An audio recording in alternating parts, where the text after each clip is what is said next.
See if I can get my video to lock into focus here. That's good. Make it a little bit later so you can see what's going on. Hello, I'm Lex of Deadgentry Collectables. And today I'm going to be talking just a little bit about Ironstone. Just a quick little fun, informative video. I think Ironstone, yep, Ironstone. How do you know? Heavy, dense. Difference between fragile porcelain and Ironstone is its weight. So weighty. So my friend, many years friend, William and I, we've been collectible enthusiasts since college. And that's kind of what Deadgentry was born out of, both of us. Having so many objects and such a joy of these objects that we started our little collectible shop. And we figured there was such a hard learning curve. Now, I'm not an appraiser. I went to college, but that is not what my degree is in. My degree is not in ceramics, pottery, so for instance, anything like that. Neither is his. With the information that we're trying to present is the same information we wish we had had access to when we began, because there really was just such a learning curve involved with finding relevant, semi-accurate information for all sorts of collectible, antique, and vintage pieces. Now, I will say, if you ever have to know the value of an object, if it's in question, there are professionals, right? So absolutely, I'm very much of, if you need to know the value of an object, or if you're thinking of buying an object, have it appraised. Find the professional that's trained in doing that. I am all about, the expertise of someone who has spent years researching these items and training in these items and learning about these items and their histories and cultures. So if you ever need an appraiser, get an appraiser. Sotheby's, Willoughby's, just amazing appraisers. Anyone attached to an auction house, there can be reliable ones, credible ones, will have wonderful employees that are more than happy to help you find out about the dating or the history or the worth or value of any piece you might ever have. So again, I am not that, right? I'm not licensed or accredited in appraisals. What I am is running a collectible shop. I've been an enthusiast for years, and that's why we're creating these videos, to help other people with what information is relevant for novices, for the newbies out there that are just starting to enjoy it, and that we wish we had access to. And honestly, because we enjoy it. We enjoy looking into the history of these objects. Why not make a video record? And the archive of that, too, will be very useful to us later. So, just sharing our love of, in this instance, Ironstone with the world. So let's talk Ironstone. It's a type of glazed stoneware. It presented in England. I think I already showed you that down there. Now it's way too bright to see. I think the sunlight changed in here. Oh, there you go. Can you see that? England. So 19th century, early 19th century, sometimes referred to as Ironstone ware or Ironstone china. Specifically, this piece, Quail Colonial, I think it's called, that pattern, those lovely little birds or quail. Glazed, heavy, right? Definitely not porcelain, not fragile. So that's how you can tell the difference. You really have to think. So when you reach for a teacup, say in your grandmother's china hutch, and you go to pick that up and you go, oh, it feels like I just picked up a rock. It's so much heavier than I expected it to be. It's so much denser than it looks. That's likely Ironstone that you're dealing with, rather than, say, a comparable sized piece of porcelain or something along those lines. Very heavy. Earthenware, stoneware, and Ironstone are all terms used to describe pottery types. Get some of this stuff out of the way here. That are like each other, and then, of course, online, because they're like each other, and not necessarily being researched from credible sources, confused with, interchangeably or incorrectly used to identify each other, even though they don't mean the same thing. So I like to think about grammar school geometry. All squares are rectangles, but not all rectangles are squares. That's how I think about this.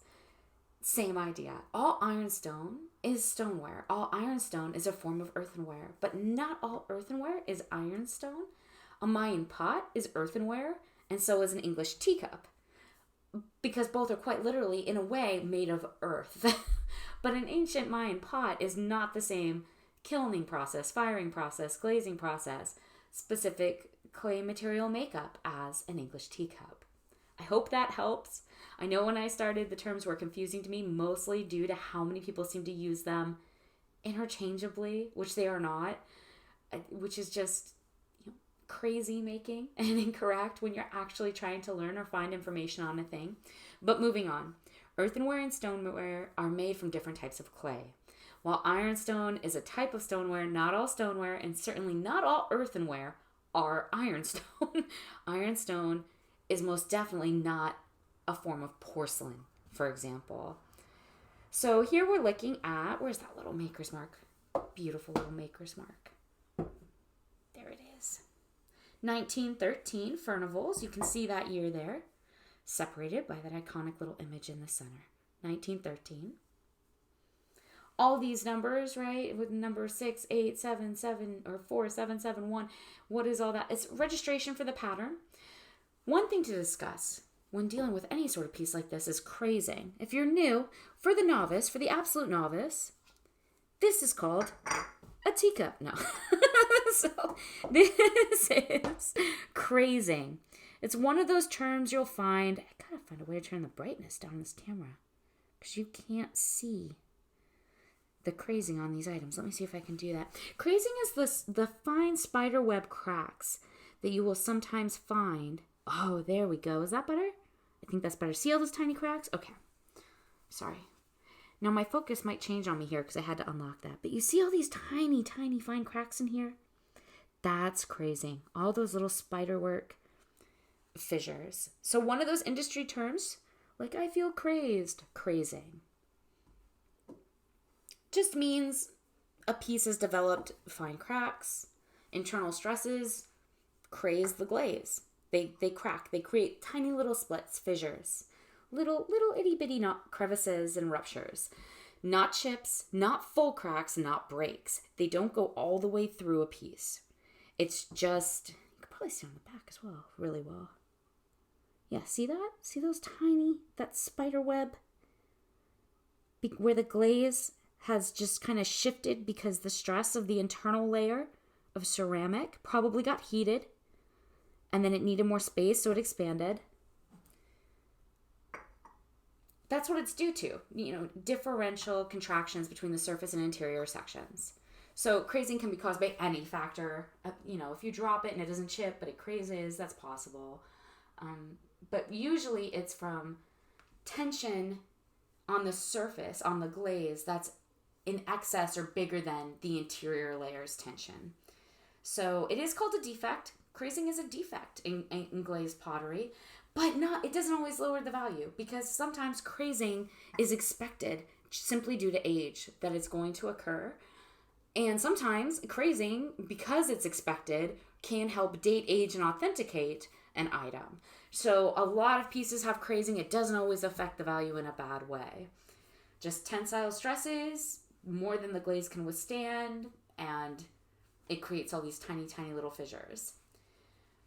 To be fair, if there's a piece that's been hermetically sealed in a controlled environment and the temperature has been well maintained and it has no crazing and it's in mint condition compared to the exact comparable piece that doesn't have that level of maintenance, then of course the mint object is going to be worth more. But generally, collectors are willing to overlook minor defects, especially defects, quote-unquote defects, that just simply have to do with the age of an item. So crazing seldom decreases the value of pottery, honestly. Chipping and cracking absolutely does decrease the value. Just something to know.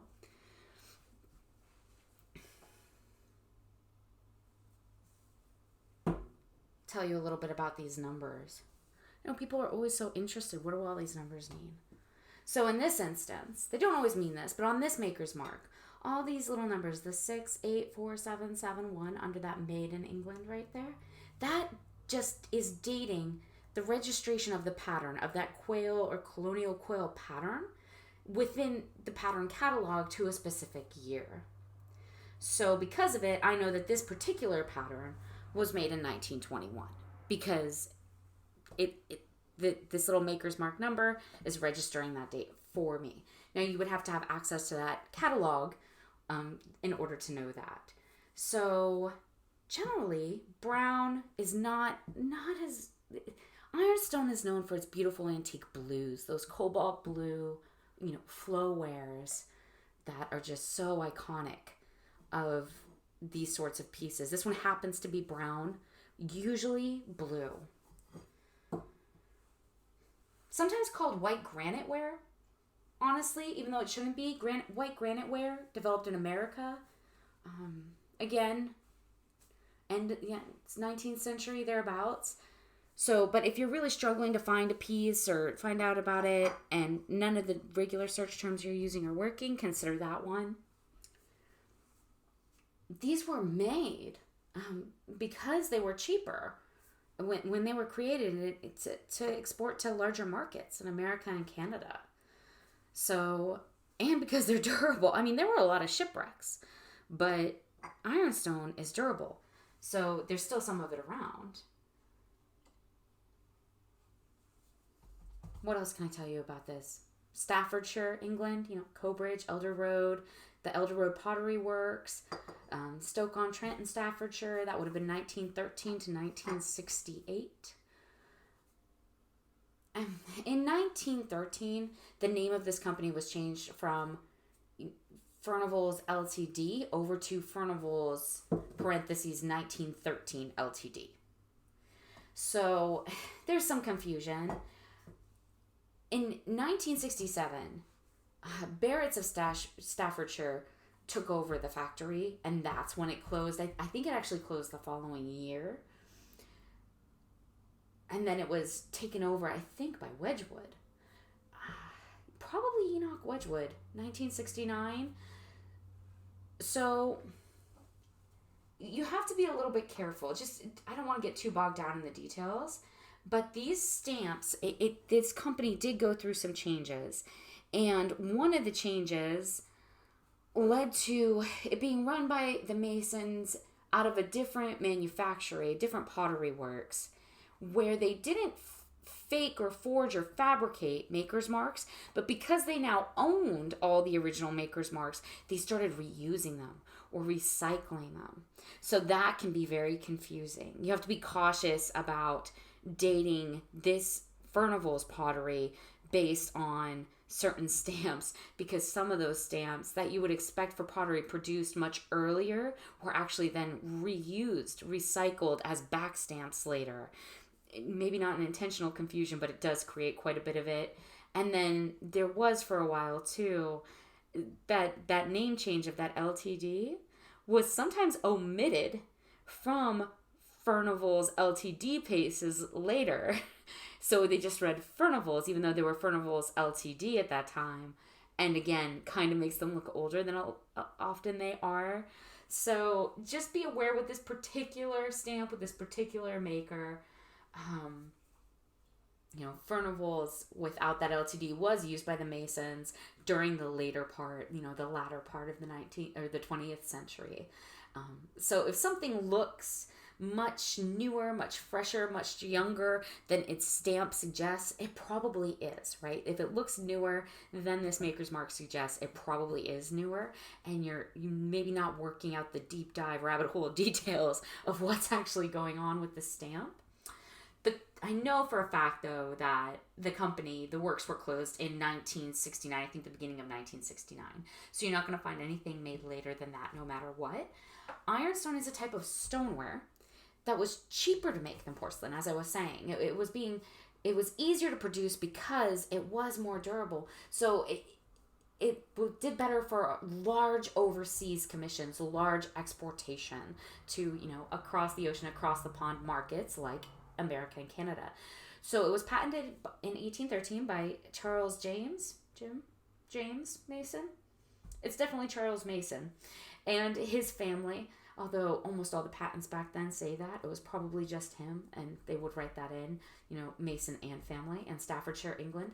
It's created of porous earthenware, which is then coated with a fired-on glaze, that beautiful, silky smooth finish, that reflective surface. The glaze is what makes ironstone impermeable. That's a big fancy, like appraiser type word. Think impenetrable water can't get through it. Liquids can't soak in or through it. And that's what the glaze does. So it makes it impermeable to liquids, the glaze. And that's also what makes, this kind of dish so strong, so durable, so hard to break and damage, versus the much fragiler, very delicate porcelains. It was created to be a better, sturdier option to the much more fragile, earthenware and porcelains that were available then. And it was popular and it was durable, which is why there's still a pretty decent amount of it around. And its pricing is reflective of that. So within about 60 years of its creation in England, American potteries, by 1870, they were making what they call white granite ware, which is what I mentioned before. So instead of relying continuously on the original English beautiful ironstones, they started creating American beautiful granite ware. It is popular. It is durable. It does work. Its price, it's still vintage, it's still an antique, and therefore its price, if you go to, say, replacements.com, is going to be reflective of that. But you can find it in replacements.com. That's what I mean about there's still quite a bit of it around that you can actually find a complete set.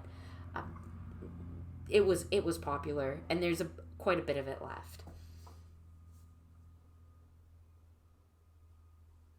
What else might be interesting? Sometimes I don't know how many details to give and how many to omit. You can tell the difference from other potteries and ceramics in a lot of ways. I don't know if you can see it with Ironstone. You can see that it's hand thrown. You can see some tiny little variances. That can be hard to make out. You can also, I don't know if this is going to work with my gloves on, but let's see. Maybe if I put that one. Take the little saucer here. It has an iconic ringing tone, so never hit anything that you care about with another object, and certainly never even, tap it hard enough to damage it in any way. But, let's see if I can do this. I don't know. Can you hear that? Ironstone has I'm just kind of tapping it with my finger. Hear that? Sort of an iconic ringing tone. When you touch it. Did you hear that? When they touch each other, which you don't want to do, right? You never want to scrape them against each other. But if you hear that little chime, that's very characteristic of an ironstone piece. That's one way to tell. It's heavy. It's made of Cornwall clay. So instead of porcelain, they're both fired at extremely hot temperatures to create this beautiful glaze. But instead of a very fine white porcelain powder then mixed with feldspar, instead here you have Cornwall clay mixed with feldspar. So it's very dense and very heavy. And again, often with that cobalt blue coloring, that's very, very common in ironstone pieces. And they often have a bluish tinge, the older pieces. So there's something to keep an eye out for if you're wondering if it's a piece of ironstone, that kind of bluish tinge. Very heavy like other stoneware, but it has that smooth finish, which a lot of other stonewares don't. That really lovely protective glaze. Notable names. Let's see. You have Johnson Brothers produced ironstone in England up until like 2004, I believe. Maddock and Sons. That was England until the 1960s. And then in America, you have Redcliffe in Chicago up until the 1980s, I believe. Thomas Hughes or Hughes and Sons, again, that would have been mid-1950, so maybe like 1900 to 1950, somewhere in there. Other useful information. Generally, the older a piece is, the harder it gets to figure out its lead content. This is one of those questions that everyone asks, can I eat off of it, right? So the older it is, the less safe it is to use for consumption. Just right off the top, just know that as a general rule because of the chemicals in use at those times. For instance, that lovely blue cobalt underglaze that's so characteristic of, flow blue wares in pottery makers, like such as British potter masons wares. It was able to, withstand these incredible kiln heats, which is so great. That brilliant blue, that deep blue tone, because of lead oxide. So let me put it this way. Many of the old glazes used on antique or vintage china contain some level of lead. They do. And it's just going to be dependent on how much of a level of lead is coming off of them. If your china is highly decorated or multicolored, there is a higher chance, like a better probability, that it contains lead glazing or decorations using lead because it has so many different tones, colors, and chemicals involved. If it's really old, it's more likely to contain lead or other harmful chemicals because they were more in use. We didn't know about them. We didn't know they were problematic, and we certainly didn't regulate them. Lead and cadmium dissolve more easily from worn, cracked, or chipped surfaces of things. So if it has crazing, if it has chips, almost all older pieces have some crazing, then it has more surface area, more access for those harmful chemicals to leach out of. Modern glazes are produced to specifically keep the lead and other harmful chemicals from being able to rise to the surface of a thing, which is what generally makes them safe for us to use. Acidic acid foods, so lemon, citrus, that can eat through a glaze and allow chemicals to saturate to the surface as well. So in this instance, if someone put lemon in their tea every day for 20, 30, 40 years before you owned this teacup, then yeah, chances are some level of chemical is getting ingested with every sip. It was for them, and it will be even more so for you. According to the FDA in America, there was no enforcement of leachable lead levels in any kind of dishware, tableware. That didn't start until late 1970s, like 1978. So Ironstone produced before that time may contain lead in the glaze. Probably does. You could get it lead tested if you really, really need to know if you can eat out of it. That's a complicated thing to have to deal with. I would just play it safe. I would assume it has some lead and, go from there. Some pieces of English ironstone are safe. Others aren't. So especially when heated, especially if you're serving from them, cooking with them, the choice is yours, but I suggest playing it safe, especially if you don't know, and using your new dishwasher-friendly potteries for service with guests and your glorious antiques for the beautiful artworks they are and not for eating from.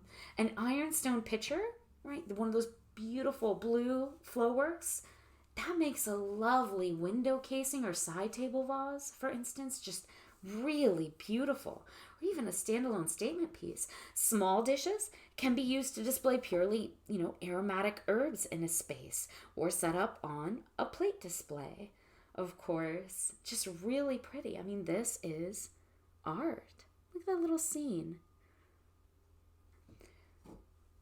Little bowls can be used, with carefully placed, decorative sand, or maybe beads of some kind. You can hold candy in them for a desk candy display like lollipops, or to hold woven, lavender wands or incense sticks, anything of that nature on a mantle in a room where you like to drink your tea and read your favorite novel for an hour a day. I don't know.